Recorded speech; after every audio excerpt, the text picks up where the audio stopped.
The following content is provided under a Creative Commons license. Your support will help MIT OpenCourseware continue to offer high-quality educational resources for free. To make a donation or to view additional materials from hundreds of MIT courses, visit MIT OpenCourseware at ocw.mit.edu.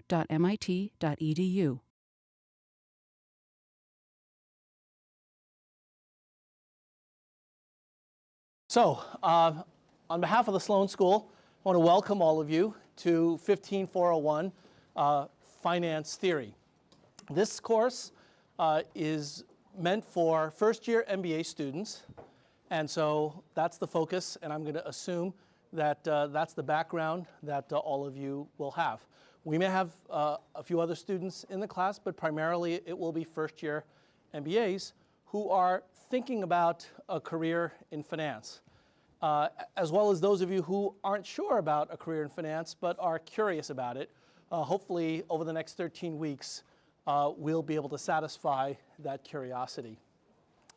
I want to start by talking a little bit about what finance is and how I got interested in it, because I think it's often helpful in order to motivate a subject to get a sense of how somebody else decided to choose this as a profession. To do that, I have to go back a little bit and give you some background about my own educational experiences. So let me start by mentioning that I've been at MIT for the past 20 years and been in the finance group all that time. Before that, I taught at the Wharton School for 4 years. And before that, I got my PhD in economics from Harvard University, and then graduated in 1980 from Yale, also majoring in economics. And during that time, I've learned an enormous amount, both about finance and the real world. But one of the things that I keep coming back to is the fact that the finance field is almost unique in how it applies to practical management problems. And what I'm going to try to do over the next 13 weeks is to convince you of the fact that finance is, in fact, the most important subject that you'll ever encounter. That, in fact, finance is at the core of everything that you will ever do in business and in management. Now, that's a tall order, I recognize. And I suspect that some of you are quite skeptical about the role that finance might play in your own career objectives. And I know many of you have very different career objectives.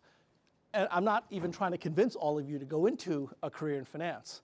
But I am trying to convince all of you that finance is really the lifeblood and the basic lingua franca of all of business. And that's one of the reasons why finance is such an important subject.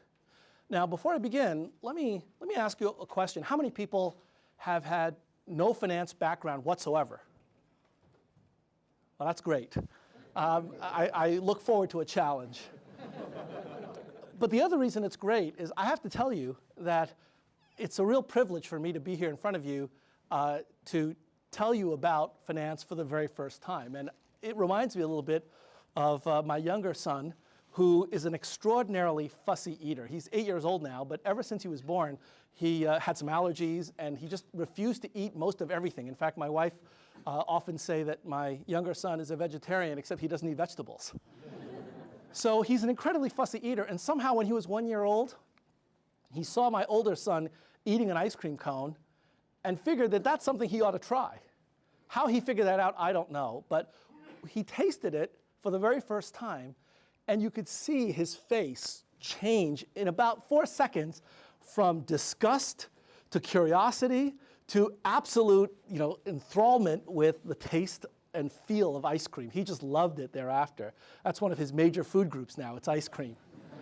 And so I feel privileged to be able to share that experience here, in the sense that once you get a taste of finance, I think you're going to be incredibly excited and enthralled by the subject, because it's one of the few subjects, in fact, it's the only subject that I've encountered that is both rigorous, it's extraordinarily challenging from a research and intellectual perspective, and at the end of the day, it's extremely practical.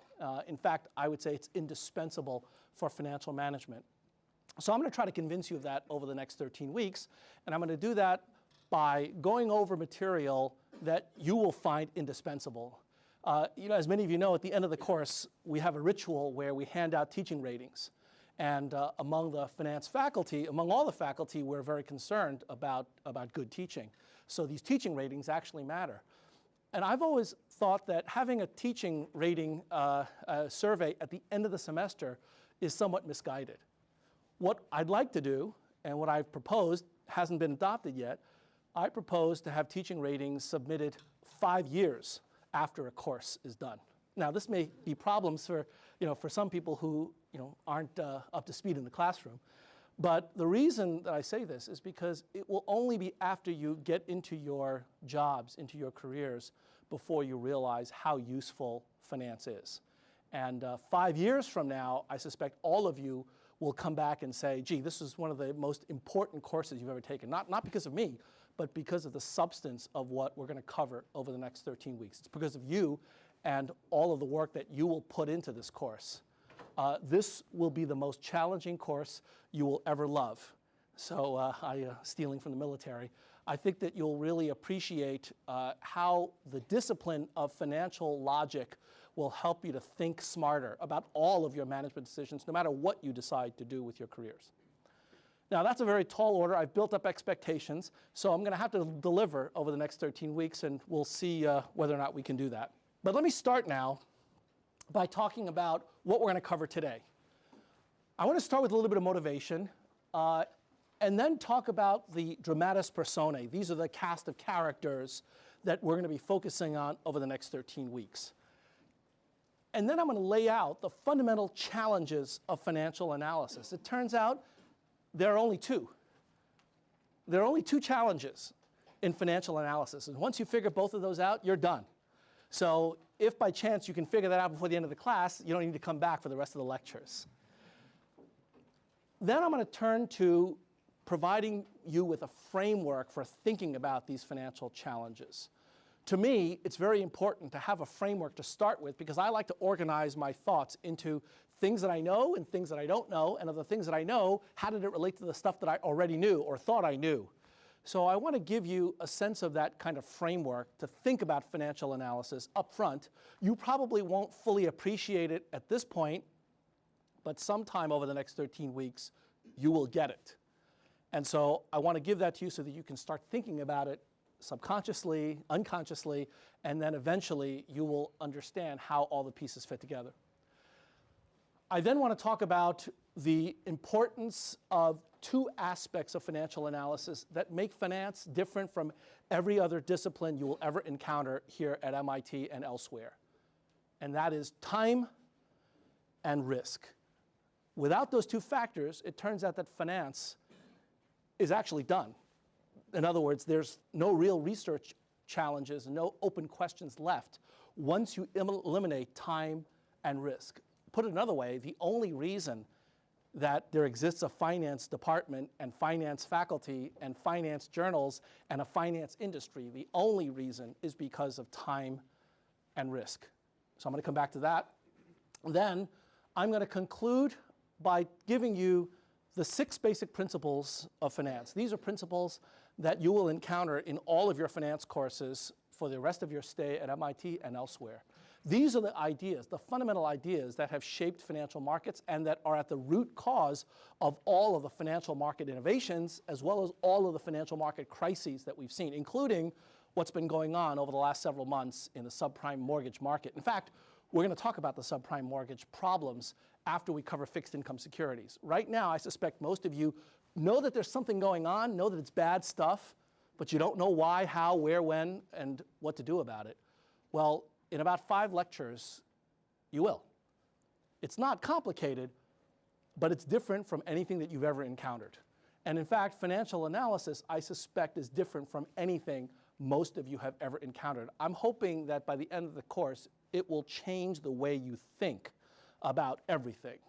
And again, I recognize that that's a tall order, but you tell me 13 weeks from now whether or not I've delivered. Okay.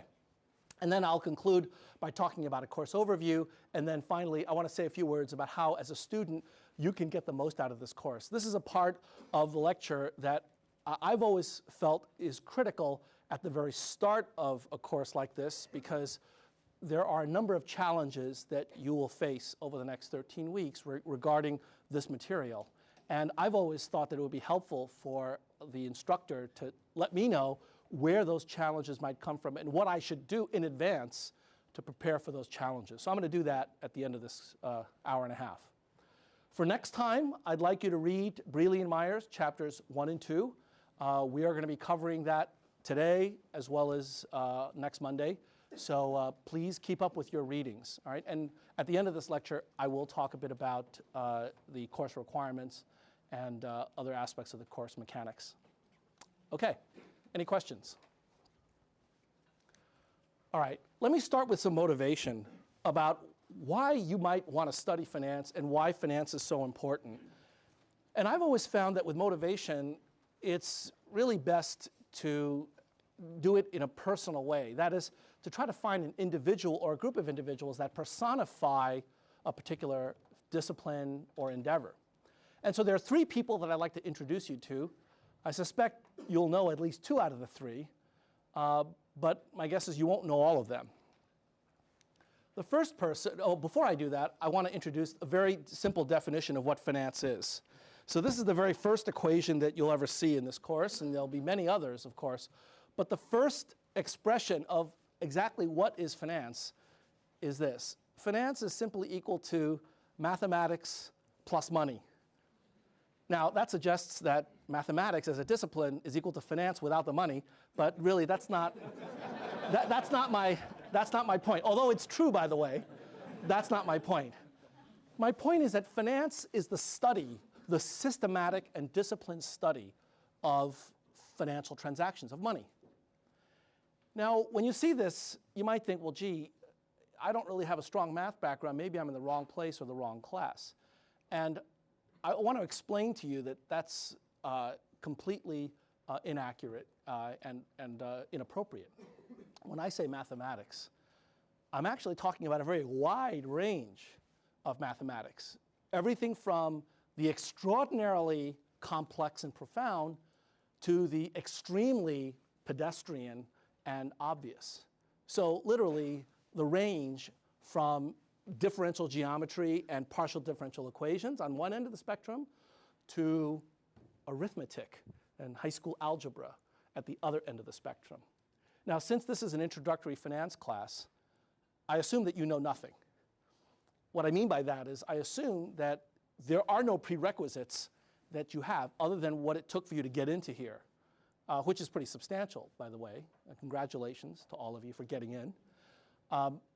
But we're not requiring that you have any background in quantitative analysis, computers, upper-level mathematics. So when I say finance is equal to mathematics plus money, there's a variety of kinds of mathematics that could be appropriate for creating an extraordinarily profitable career in this industry. And now, here are the 3 examples. Anybody know who James Simons is? Who is he? You know about Renaissance Technologies. Do you know what James Simons did before he started Renaissance Technologies? Yeah. He's a math professor. That's right. James Simons is a math professor. Well, was a math professor. In fact, he was quite a well-known math professor. When I first heard of him, it wasn't because of Renaissance Technologies, which is a hedge fund that he started about 15 or 20 years ago. James Simons was a differential geometer who for many years was the chairman of the math department at Stony Brook in New York. And he authored with S.S. Chern a particular field of study in differential geometry called Chern-Simons theory, which has subsequently proved to be extraordinarily useful in an area of physics known as string theory. Extraordinarily abstract. And Simons started a hedge fund about 20 years ago. And this is probably the single most successful hedge fund in the history of the industry in terms of its performance record. Over the course of 15 or 20 years, he's put together a track record that has literally beaten every other hedge fund managers' track record by a lot. So it's not just a little bit. He's just sort of way out there. He's the Michael Phelps of quantitative investment strategies. By the way, just to give you a sense of how successful he has been, in 2006, 2 years ago, it was reported by Institutional Investors Alpha magazine. This is a trade publication for the hedge fund industry. It was reported that James Simons was the single most highly paid hedge fund manager that year, with a take-home pay of $1.7 billion. Now, that's not wealth, that's income. That was on his W-2. That was 1 year's compensation. And he did it. He did this by building a quantitative investment management company with 75 PhDs in mathematics, physics, computer science, and so on. And nobody knows what he does or how he does it. It's extraordinarily secret. But there's no doubt that he's incredibly successful. So that's one end of the spectrum. That kind of mathematics can make money and can be extraordinarily relevant for financial analysis. Now, at the other end of the spectrum, we have this guy. You may have heard of him, Warren Buffett. He is currently the richest man on earth. In 2008, Forbes ranked him #1 in terms of wealth. At the time, February of 2008, he was worth $62 billion. In fact, in a private conversation, I was told that when Simons found out, he said, "Really? $62 billion? How did he get that? That's amazing." That's an extraordinary amount of wealth for an individual to put together. And what's extraordinary about it is how he did it. As many of you know, Warren Buffett is an investor based in Omaha, Nebraska. His office is probably smaller than many of the conference rooms here at Sloan. The number of people he has working for him, I suspect, is fewer than many of you who have done your startups or plan to. He's got an extraordinarily small staff. Mainly it's Charlie Munger and him and a couple of secretaries, and maybe a few accountants here and there, and lawyers, of course. But what he does is to read company prospectuses, income statements, balance sheets, and with literally high school arithmetic, he's built this incredible investment empire by looking at valuation. Simple accounting. Now, I say simple accounting, but there's nothing simple about what he does. And so clearly, he has certain skills that it also involve mathematics, but not the kind of mathematics that James Simons uses. And finally, the third individual that I'd like to introduce you to is this fellow, Jack Welch. Now, again, many of you know him or know of him. You know that he actually teaches a course here at Sloan.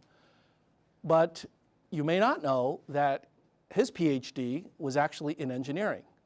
And he started out at General Electric in 1960, became CEO in 1981. And at that time, the revenues of General Electric was about $26 billion a year. So it was already a big and successful company. And Jack Welch took it over in 1981. At the time, there were 400,000 employees for General Electric. 5 years later, there were 300,000 employees at General Electric. He eliminated 100,000 jobs. That's one of the reasons why he developed the nickname Neutron Jack, because like a neutron bomb, he eliminated a huge segment of the population. But 5 years later, with 300,000 employees, he increased the market value of General Electric by several-fold. And at the end of his tenure in 2001, 20 years later, General Electric's revenues was not $26 billion, it was $130 billion. He increased it by a factor of 4.5 over the course of 20 years. It's an extraordinary accomplishment for an individual. Now, why do I put him up here?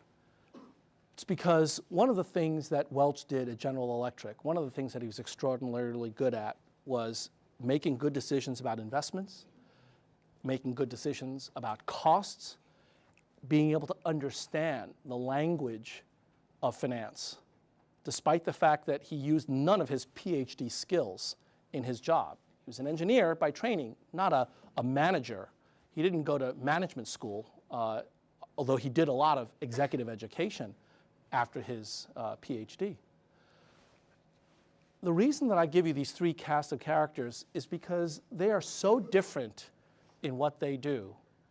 They have such different backgrounds. They're all extraordinarily successful, but there's one thing in common. The thing in common is that they all understand innately, deeply, fundamentally, the language of finance. And what we're going to cover over the next 13 weeks are the very basics, things that they take for granted, things that they use on a daily basis to do their jobs. So it's not to say that if you do well in this course, you'll end up being one of these guys, but it's certainly a prerequisite, I would say. There's nobody that's been successful in business, truly successful, without having an understanding, at least an innate or instinctive understanding of the concepts that we're going to cover over the next 13 weeks. So to me, that's exciting. Now, again, I'm not trying to motivate you by greed. I'd rather motivate you by the intellectual challenge of finance. And there will be some extraordinarily challenging ideas that are not natural for any of you at this point, but which I hope will be very natural at the end of this 13 weeks. Okay, so let me start with the cast of characters that we're going to be studying over the next 13 weeks. There are going to be four components of the economy that we're going to focus on. Now, this is a flow diagram of the economy. Since we're at MIT, we have to have flow diagrams at some point, right? So here's my version of a flow diagram. This is a flow model of the economy, and there are four components that comprise the financial system: households, financial intermediaries, non-financial corporations, and then capital markets. Now, obviously, the economy is comprised of additional components like labor markets and product markets. We're not going to focus on that, although there are certain financial aspects of those markets. Given that we only have 13 weeks, our attention will be spent on those four components. And I'm going to cover each of those four components both in parallel and to a certain degree sequentially. All right? So I want you to be familiar with these four because we're going to be talking about them interchangeably at various points in time. Financial analysis applies to all of these components in exactly the same way.